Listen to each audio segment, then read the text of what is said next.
Welcome back. ભરૂચના જંબુસરમાં ખાતરની અછતથી ખેડૂતોમાં રોષની લાગણી પ્રવર્તી છે। ખરીદ વેચાણ સંઘાતે ખેડૂતોની લાંબી લાઈનો લાગી।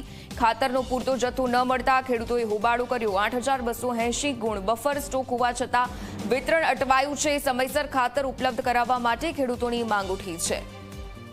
તો ખાતરનો પૂરતો જથ્થો ન મળતા ખેડૂતોએ હોબાળો કર્યો। જો કે ખરીફ સિઝનની શરૂઆતની વચ્ચે અને વાવણીના સમયે જ ગુજરાતમાં ડીએપી અને એનપીકે જેવા પાયાના ખાતરોની અછત સર્જાઈ અને તેનું વિતરણ પણ અટકાવવામાં આવ્યું।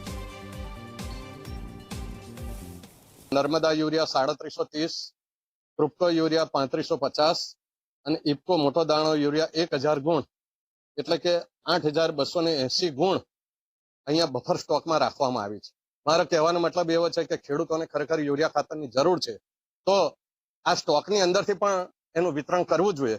છેલ્લા 4 દિવસની અંદર જો આ યુરિયા ખાતર માટેનું વિતરણ ચાલુ કરવામાં નહીં આવે તો ખેડૂતોને સાથે રાખી ગાંધી ચિંધ્યા માર્ગે આંદોલન કરવાની મારે ફરજ પડશે।